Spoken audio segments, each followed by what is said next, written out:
Пацаны, привет! В этом видео поделюсь опытом и расскажу все, как на этой машине и подобных заменить гофру. Это видео будет полезно тем, кто самостоятельно хочет правильно заменить гофру, вырезать катализаторы, поставить обманки, там, перепрошить мозги и так далее. Смотрите, сейчас у меня машина собрана. В принципе, выглядит это таким образом. И собрана она правильно. Гофра варена правильно. Сейчас я вам все покажу и расскажу, как все делать. Смотрите. Начнем с того, что, как правило, здесь в оригинале идет гофра 150 грамм. Будем ее называть большую для удобства, так как здесь две гофры идет. Вот эта 150-ку здесь, ее ломает где-то вот здесь. Потом встречается колхоз, здесь шпильки вот эти повернуты вот в эту сторону. То есть в оригинале должны шпильки смотреть по отношению к выпускному коллектору, туда, мотор. Здесь ставите, вариваете шпильки нормальные, так как с завода все это гниет, потом не открутите. Здесь медные гайки. Здесь сразу показываю, здесь оригинальный соединитель. Еще остался, как-то я менял, по-моему, в 2018 году его. То есть прошло уже 6 лет. Здесь, смотрите, тоже вареные шпильки уже. Новые шпильки берете от впускного коллектора с чугуна, именно с бока. Здесь медные гайки стоят, новые ставьте медь. Можно использовать здесь и стальные гайки. Здесь можно болгаркой срезать вообще без проблем. Здесь используйте медь. Здесь достаточно проблематично выкручивать. Если здесь гушак еще как-то не разорвался, или, так сказать, можно будет его выдернуть отсюда, это малая беда. Смотрите, перед заменой есть два варианта. Вот этот гушак сам выйдет, то есть здесь будет оборвано, здесь или вы раскрутите что-то, или придется снимать вот этот вот упор, выкручивать. Машина на подъемнике висит, надо будет упор ставить под коробку, чтобы вот эта конструкция вся вам на голову не обвалилась. То есть, если здесь гушак выйдет, то вот эту поперечину не снимайте. Ее будете снимать уже при установке вот этого вот гушака уже в сборе. Здесь все на герметике промазано, все соединения, прокладки можете не покупать, старые, они в принципе очень хорошие. То есть промазывайте с двух сторон герметиком и собираете. Хотите новые купите, посмотрите, что они хорошие, или может у вас какой-то износ был. Смотрите, я просто машину сейчас буду опускать и уже дальше собирать, и по ходу видео я вам скажу. Я почему и начинаю свое видео именно с днища машины. Потом, смотрите, вот этот вот гушак и вся эта конструкция, которая вот здесь представлена, здесь гофра.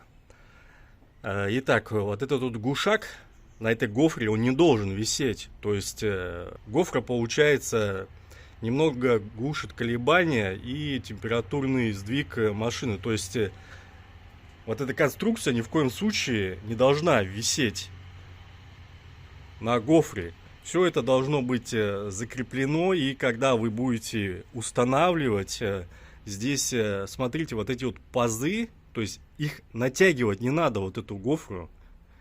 Она должна нормально сюда в пазы вставать, и когда вы будете все примерять, то есть это должно выглядеть сразу. То есть вы должны будете погонять это сразу, как должно быть изначально. То есть Ни в коем случае этот гушак не должен висеть на гофре, я еще раз повторяю. Иначе все вот это вот оборвет, как я вам показывал именно в начале видео. Здесь вот эта гофра конкретно менялась 6 лет назад. Здесь она сгнила. Просто вот по вот этим вот местам она нормально была обварена как следует. Но по этим местам из-за того, что здесь сталь, фольга на самом деле, и попадала вода с кондиционера, капает в тот район, влажность большая. И получилось вот так. Но гофра вот это вот реально отходила 6 лет. Но я поставил гофру. Здесь кольчуга, смотрите, я поставил гофру уже еще в оплетке, то есть она, та гофра, которая на машине, она в кольчуге в такой и в оплетке. Вот как была обварена гофра, и смотрите, когда будете примерять на машине, обваривать, здесь смотрите, вот эта вот труба глушака, вот видите, она входит в гофру. То есть вы не должны наваривать на гофру трубу глушака. Она должна входить точно по размерам. Здесь у меня вот такое вот кольцо. Здесь, по-моему, 63 в диаметре. Вот это вот кольцо четко становится в гофру на 64. То есть, в принципе, у вас вставка должна быть вот такая вот где-то. Сантиметра 2-1,5 вот край. Вы должны посмотреть. Но возьмите сначала побольше. И будете уже потом на машине, да, не с первого раза. Придется несколько раз вынимать и подрезать глушак. Характерная ошибка, я вам сразу скажу. Само собой снимается вот этот вот кардан передний, пометьте метки, видите, помечено все. Чтобы его снять, значит, коробку на паркинг вот сюда отвертку ставьте в диск. Упрется и не будет проворачиваться. Точнее, будет проворачиваться, но с большим трудом. Раздатка будет уже в блокировке. Смотрите, гофра у вас в итоге должна быть ровная, как струна. То есть без поворотов, без ничего. Выглядит это вот таким вот образом. Видите? Вот я вам говорю, оплетка. Вот там дальше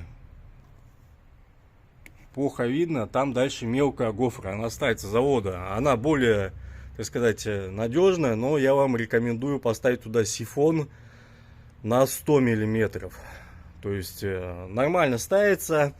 Здесь соединение труб, ну, там плохо видно, и возможно вам придется вот это соединение разрезать и поменять немного угол, и за счет вот этого угла и всего изменится звук в машине, мотора.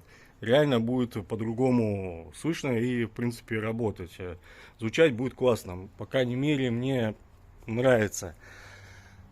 Потом, как я сказал, вариант, когда вы уже вот это все поставите, снимаете этот упор. Здесь ставите, я ставлю сюда, как правило, под раздатку упор. То есть здесь смотрите, когда будете выкручивать, чтобы это не сильно прижимало и так далее. Упор ставите, выкручиваете этот держатель и вкручиваете уже кардан. Просто там на пару болтов здесь его прикручивать, чтобы он не упал, когда будете машину поднимать. Самая типичная ошибка, когда вы будете здесь гофру, так сказать, примерять, ни в коем случае гофру на точку, там, на 2 точки не приваривайте. Вы должны будете эту гофру приварить, когда предварительно соберете. Там на пару болтов сверху на штанах прикрутите глушак, здесь прикрутите глушак.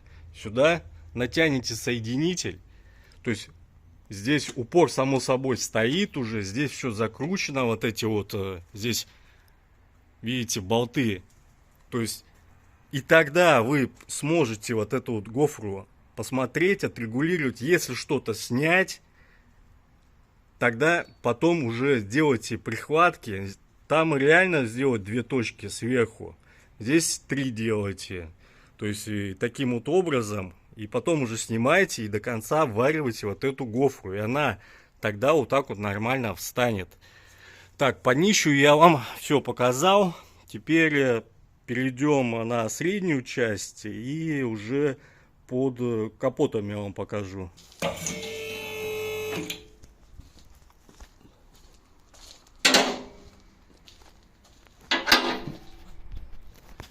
По инструменту смотрите, высокотемпературную медную смазку используйте, потом герметик высокотемпературный для прокладок, вот это тоже нормальный.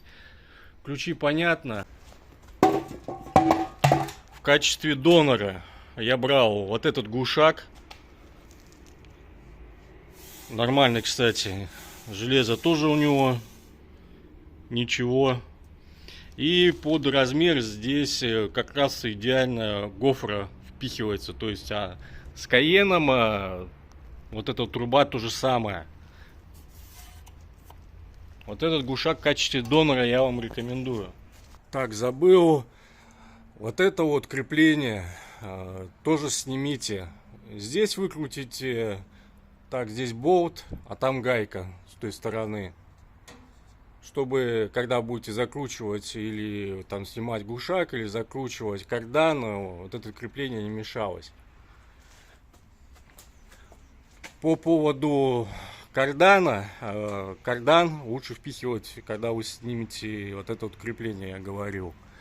И не мучиться. В принципе, да, можно, так сказать, когда глушак болтается, то есть не на своих местах, а снятый, вот эта труба здесь лежит, туда ее манипулировать вот так вот, и с этим креплением можно впихнуть вот этот кардан при желании. Но это долго, я вам не рекомендую. Так, здесь смотрите, я специально не стал закручивать тут болт. Вот смотрите, самый нижний болт это держит глушак, то есть глушак разделяется и он держит. Вот самый нижний болт не выкручивайте, выкручивается верхний болт, это верхний болт, он крепление глушака, и видите, как раз хорошо видно маленькую, так сказать, гофру, которая идет, но у меня там поставлен сифон. Вот с сифоном, как бы при установке сифона у вас будут и проблемы. Тут очень точный подгон нужен. Так, дальше опускаем машину. Видите, у меня передний бампер снят. Я вам рекомендую его снять. Потому что пока вы будете лазить, там, беречь передний бампер, у вас намного больше времени пройдет. В принципе. И в принципе неудобно со снятым передним бампером. Видео на канале есть. Как бы быстренько все можно это менять. Смотрите, двигатель у меня в таком состоянии. Здесь подкапотное пространство. Там у меня тряпки. Здесь в выпускном тоже тряпки. Так, здесь газета, да. Смотрите, все это в таком разобранном состоянии, и это вы снимете впускной коллектор, и это будет намного быстрее. То есть все это разберете, монтаж, демонтаж. Да, можно не снимая впускной коллектор, здесь снять вот эту термозащиту. Видите, здесь вот эта термозащита на вот таких вот здесь винтах крепится. То есть, зная расположение вот этих вот винтов, вы можете выкрутить и снять эту термозащиту, не снимая уже сам впускной коллектор. Но я снял впускной коллектор, так как мне его снять полчаса и поставить полчаса. Быстро я это, в принципе, сделаю, чтобы здесь, так сказать, ничего лишнее не поломать. Сверху конструкция, видите, гушака выглядит таким образом. Гушак покрыт термостойкой краской, хорошей, до 1200. До 850 я покрывал как-то, обгорает, не рекомендую. 1200 вот будем пробовать. Здесь прокладки, герметик.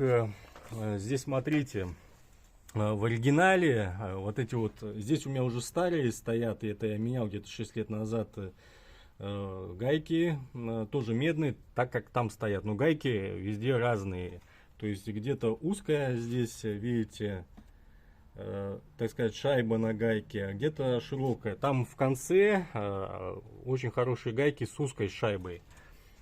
Здесь широкая, видите, им все равно, то есть они нормально снимаются. В оригинале могут быть проблемы, потому что качество Вага и Porsche, оно в принципе разное, поверьте. Здесь, смотрите, здесь я вам рекомендую сделать дополнительную термозащиту. Видите, у меня лист стоит вот здесь, я поставил. Так как из завода ее нету, все это тепло от глушака греет кузов. Вон там вот, здесь дренаж испарителя, постоянно вода идет, в принципе, капает оттуда, в принципе, можно сказать, даже ручьем льется. Термозащита у вас должна быть, вот так вот она должна быть сделана. То есть, если что-то какие-то неправильно стоит, как-то у вас, вы посмотрите вот так. Здесь у меня обманки стоят, катов нету внутри, но сам вот этот корпус от катов, листы, так сказать, катализаторов, они здесь в глушаке есть, и они обварены, так же, как и вот здесь вот, все это обварено. Здесь обманка у меня стоит с катализатором внутри. Это чтобы не перепрошивать блок и не терять 1,5 литра бензина. Если вы перепрошивете на Евро-2, у вас расход увеличится на 1,5 литра, так как поменяются топливные карты. За счет этого Евро-2 и работает. Перепрошивать глупо. И вот там вот проще купить обманки. Да, я сам себе могу перепрошить, но я в принципе не рекомендую это людям, и смысла мне наживаться некому. Если кому надо, перепрошу, конечно, но я не рекомендую. Обманки ставьте вот так вот, делайте. Смотрите, вот так я вам показываю, видите, то есть вот этот гофра, смотрите, ну, под наклоном видно вот так вот. Она ровная, как струна, вниз туда входит. То есть никаких поворотов, ни разворотов. Вот так вот это должно быть в реале, чтобы, ну, качественно. То есть обвариваться я вам, по-моему, не сказал, как гофра. Скажу, здесь, видите, должна гофра стоять. У меня здесь стоит сифон на 100. Вот он.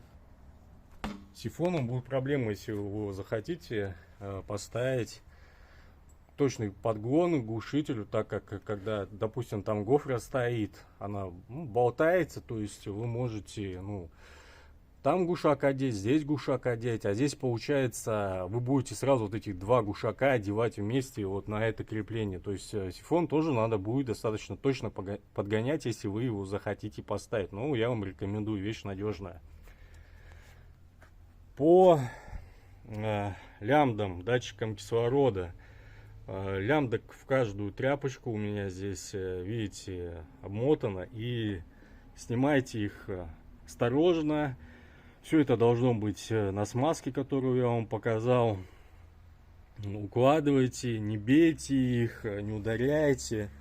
Вкручивайте осторожно, чтобы провода вот эти не пережимало там, они без разворотов. То есть все это надо будет подгонять сразу на крепление, на свои. Вот так вот идет. Здесь смотрите, у меня там, а здесь они у меня помечены. Ну, вы когда будете снимать, сразу помечите. У меня 1, 2, 3 и 4. Вот так вот у меня лямбда-зонты, они у меня подписаны. Я вкручу спокойно. И, то есть, нормально будет. Если что-то перепутаете, да, ошибки будут. В таком состоянии у меня. Я вам еще раз показываю. Все это разбирается, снимается. Фильтр там почистите, у меня нулевик стоит, я попозже почищу, когда буду собирать. Здесь у меня еще один простой бумажный фильтр стоит, дешевый, как все обычно меняют. Вот у меня на второй насос видео на канале есть, как я переделал. То есть вот такая вот красота у вас должна быть, если вы хотите реально надолго использовать глушак. И без геморройно. Предыдущий гофр, я вам сказал, 6 лет. Но я решил попробовать и поставил туда гофру. Там стоит гофра на 200. То есть гофра на 200, туда вот, видите, здоровая. Там, где соединение, она уже начинается и заходит туда. Здоровая гофра стоит. У нее в оплетке вот такая вот 2 сантиметра по кругу. И туда она четко все в трубы вставляется. Как обваривается гофра? Вот этот пример я вам покажу. Смотрите, здесь сгнило все. Металл, здесь, можно сказать, фольга. Реально. Но вот эти вот все вещи здесь я вам могу показать. Вот это вот первое кольцо черное, видите, это труба глушака. И она вставляется в гофру. Потом гофра обваривается. Вот у нас полуавтомат стоит.